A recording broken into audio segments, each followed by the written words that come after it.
Good morning, and welcome to another episode of Chronic Visibility, where we celebrate the survivor. And today we're celebrating a survivor of the Vietnam War, PTSD, post-traumatic stress disorder, for those of you who are unfamiliar with that. And that is Mr. Sweat. Mr. Sweat, what is your first name? Herbert. Herbert Sweat. How are you today? Appreciate that. I'm feeling fine, and I'm so glad that I have another opportunity to help myself as well as to serve you. Well, what do you mean when you say help yourself? How is what you're doing here helping you? By telling you the truth. Okay. About me. All right. And others. Okay. All right. So tell me then, you went into the Vietnam War when? How did you get there? Were you drafted? Did you volunteer? I volunteered. You volunteered? I volunteered. Not to go to Vietnam. Right. But to go through the traditional, what we call manhood of my family. How I was raised. Mm-hmm. Who was my father? Who was my grandfather? Who was my uncles? Mm-hmm. They served. Mm-hmm. So I had to serve. All of my relatives that are male basically served. Or even on my father's side, which is Native Americans in the Shinnecock Indian Reservation, all beautiful praises due to them, due to their PTSD from way back. Way back, yeah. You want to know who was terrorized? You talk to my family of the Shinnecock Indians. Wow, that's a whole nother story we can talk about. Story. So when you went there, what did you expect? I mean, in the service? Yes. I expected to be what I was, a man first.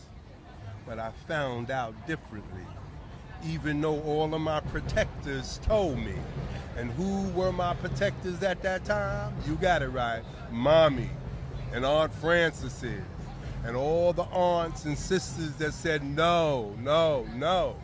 Because they knew. They watched the TV in 1967 and 68.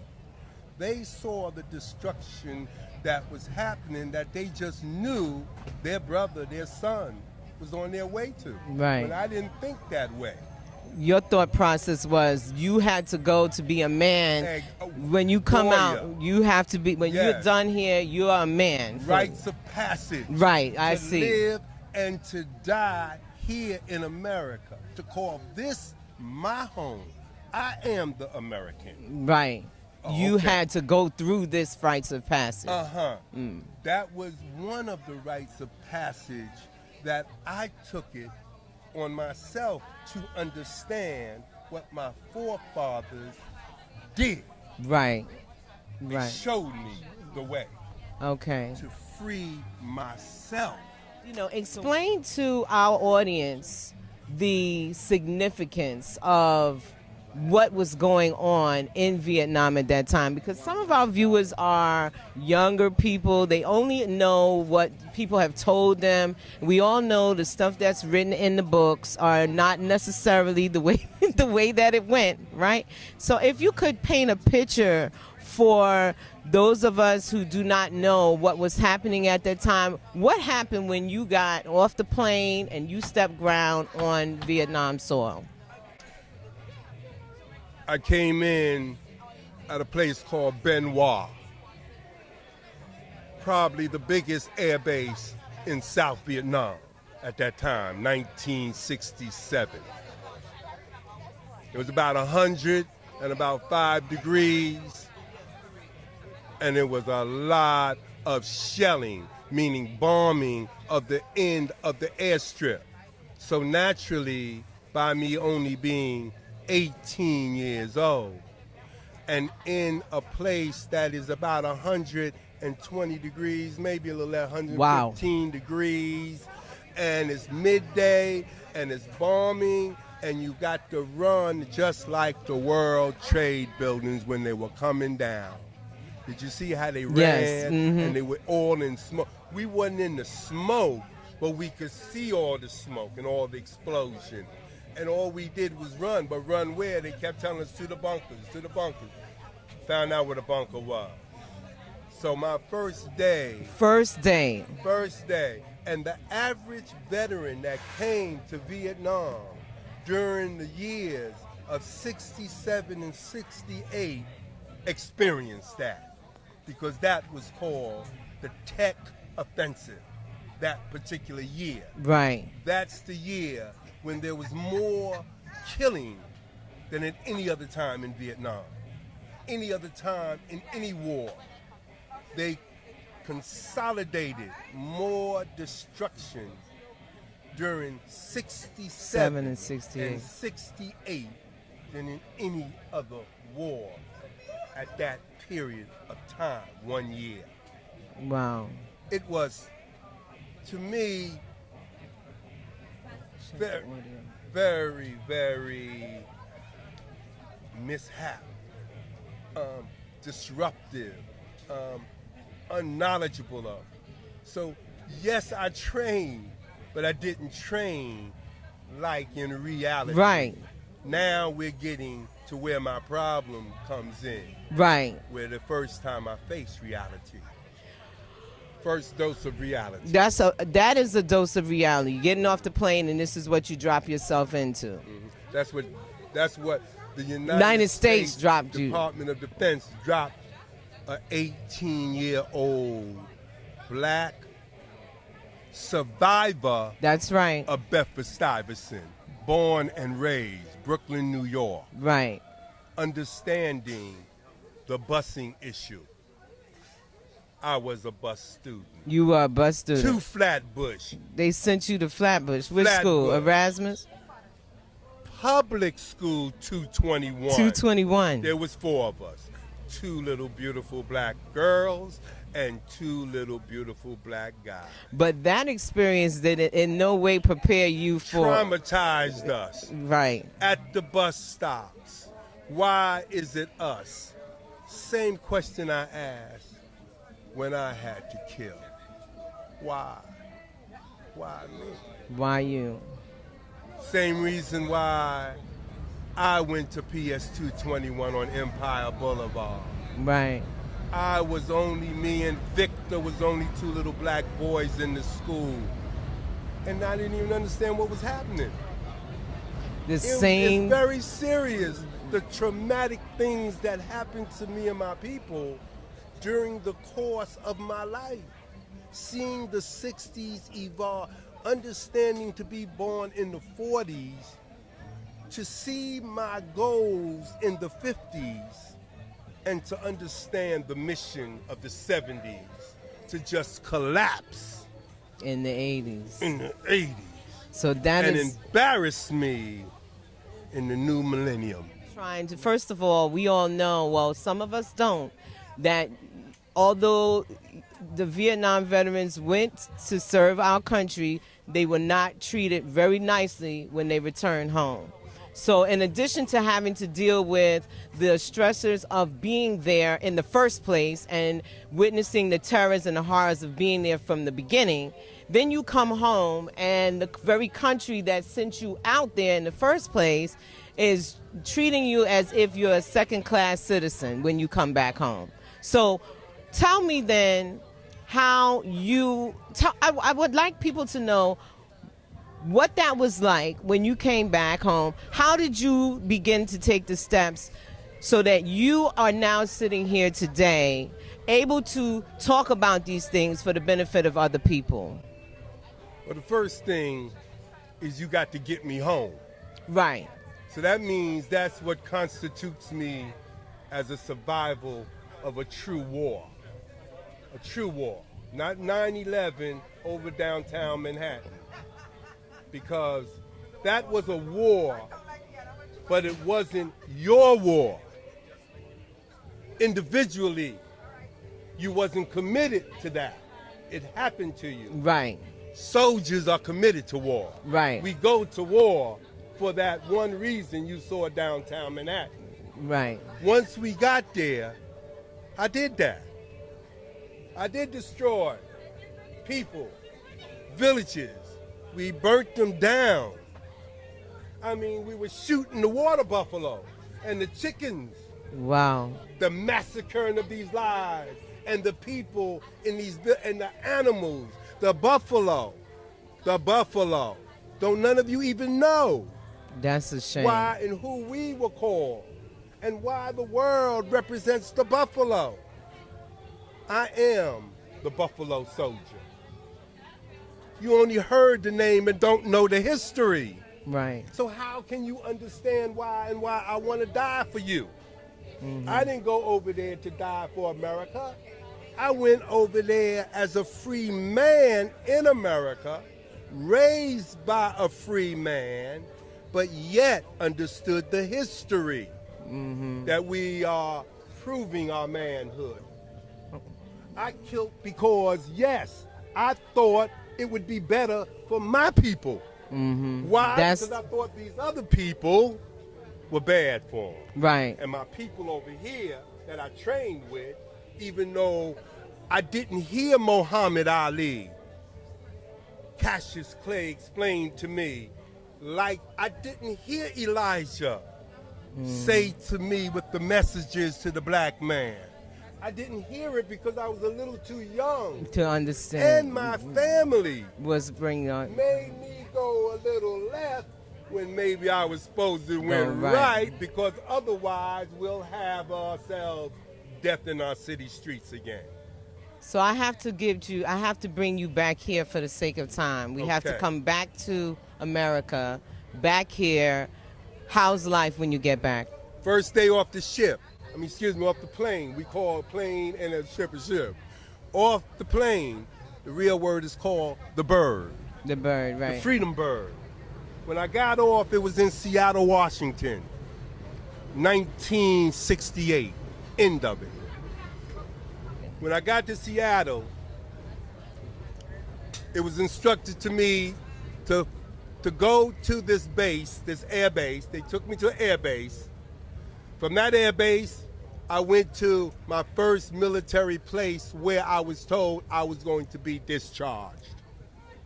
When I got there, a young, maybe looking about 20 years old, officer asked me, why ain't I in uniform? Hello? It's not even 24 hours yet of me getting off the bird. I'm still in what? Jungle fatigue. This jacket, not this one, but it looked just like this one. And the pants to match, and the dirty boots, and my stupid old helmet that I took. You had all that stuff on. I had that on me, on that airplane. So did the Army provide you with, were you in the Army? I was in the Army. So did they provide you with any assistance to help you reacclimate yourself? No, because that was the whole society's psyche about the Vietnam War. The same thing about the Civil War, the psyche, about these black people. Yes, the Civil War was supposed to have freed us. It did not. Right. Yes, Vietnam was supposed to stop the spread of conflict. No, it did not. Let me ask you, what help did you finally get? When did you start to come to grips with what you needed to do to improve your outlook on life? After I killed here in the United States of America. Uh-huh. Like you know, bam, easy. Conflict. Right. You end the conflict. Who trained me to do that? You know. Uncle Sam. Right. He knows it, but he won't teach us that. Right. So when we do the wrong that this society calls wrong, then we go to jail. Okay. I went to jail. Then you went to jail. I woke up in jail. I got sobered in jail. That I'm wrong. I suffered in jail by myself, but yet, thank God to my family, all of y'all understood. And when I get out of there, naturally, where do we all learn? All of our men, even you women now, you're learning in these institutions. Right. Well, I came out, 1970, 71. It's right here in Brooklyn. Right. And like I said, they gave me the chance of freedom again because they knew I was what? Caught up stairs in a psychological web of what we call war. When you come out of jail, you got to go to rehabilitation, and everybody see. So that's the first time they sent me to the VA, Veterans Administration, right, to seek help. Right. Veterans Administration said, "You all right? I'm going to give you a psychic pill, and I'm going to give you a sleeping pill at Ryerson Avenue and Park." Right.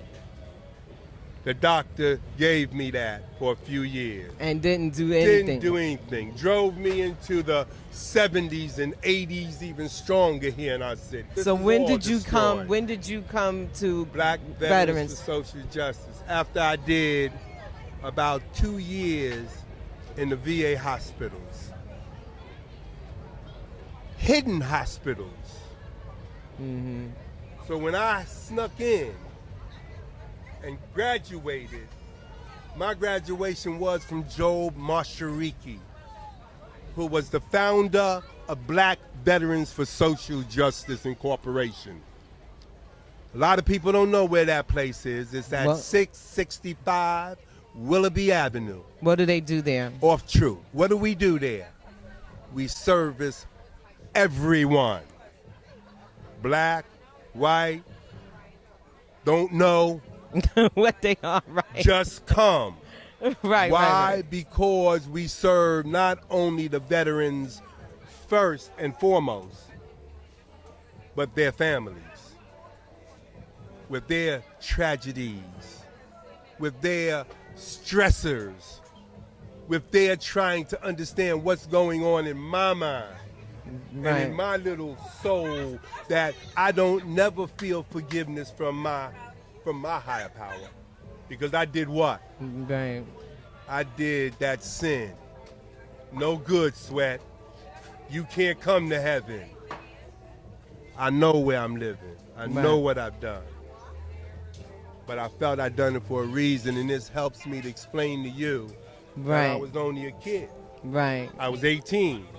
I thought I was doing right. So we have to wrap up. So let me ask you then, what would you advise someone to do now who may still, there are a lot of people out here that are suffering from PTSD.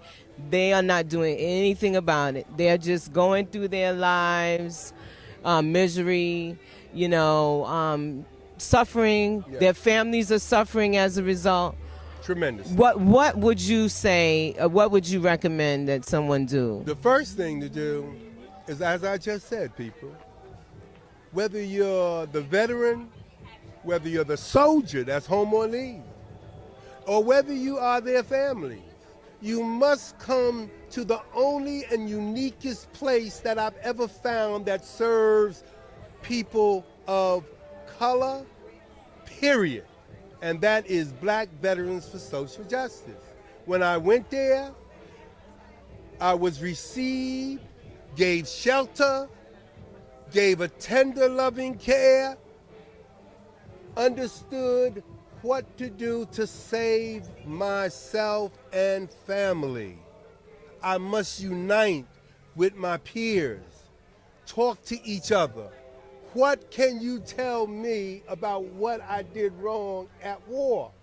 When I killed that lady with her kids and them two old men. Now listen, who gonna say I was right?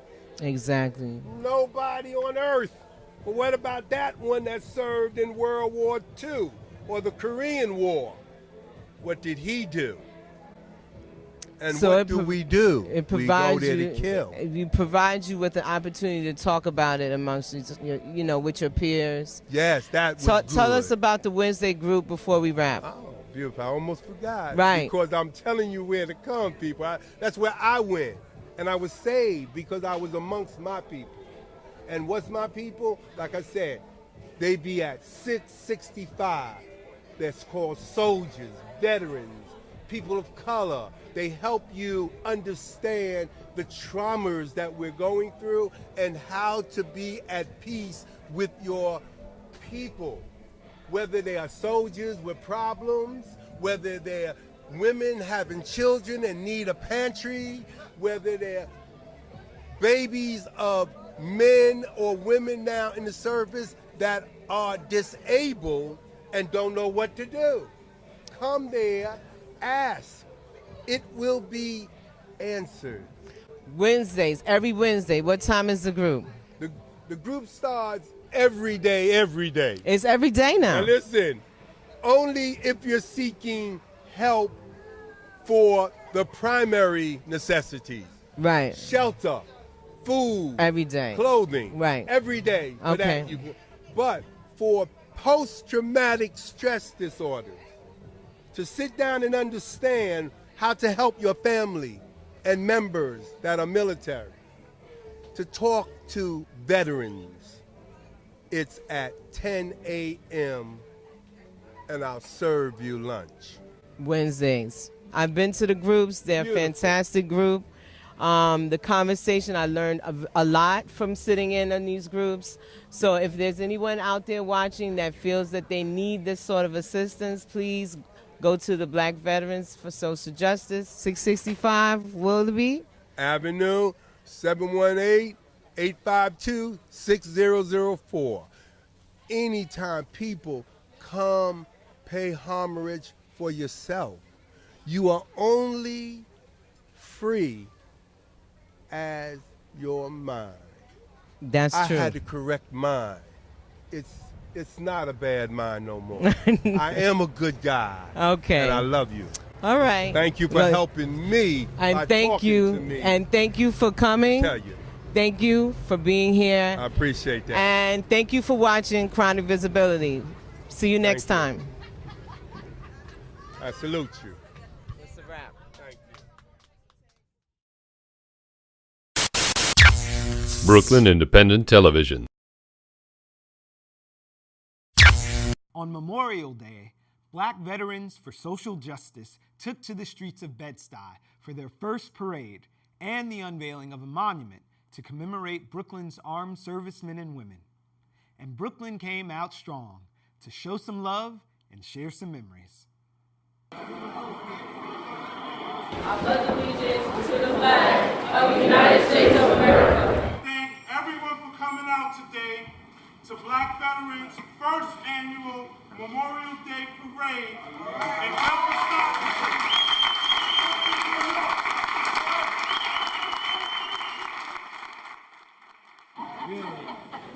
Good morning to everyone and welcome again to Bedford-Stuyvesant's first Veterans Memorial Day Parade.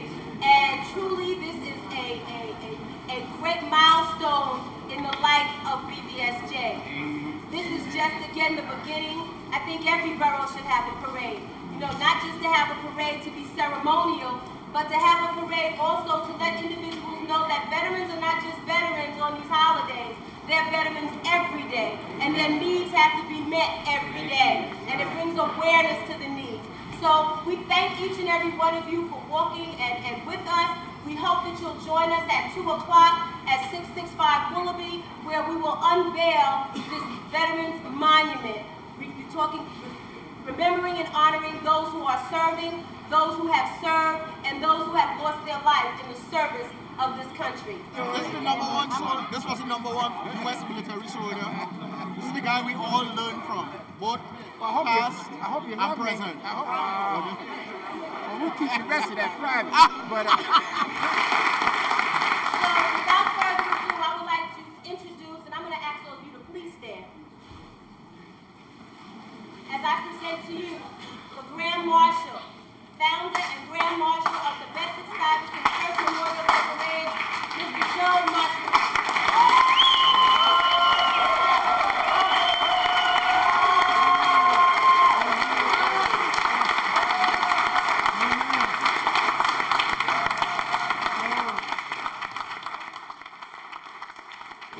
We always said if the United States government had to put out as much money for serving veterans that served in the military that they do to make war, they would make no war.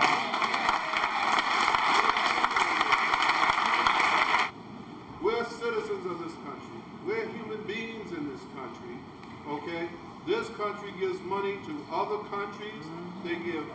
money to businesses. They give money to everybody they want to give money to. And they will give the money that needs to be given to all the veterans and to our community when we don't take those money.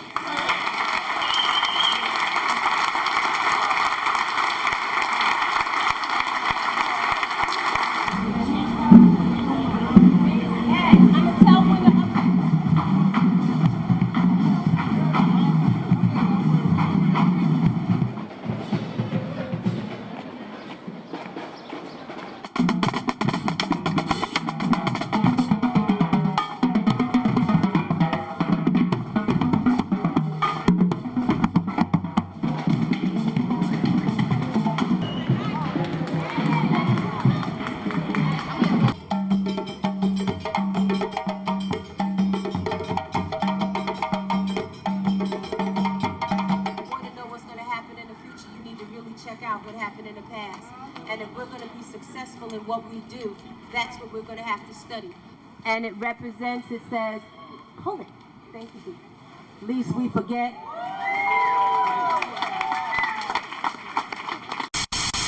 Watch this and other Brooklyn Independent Television episodes online at breakartsmedia.org/BIT.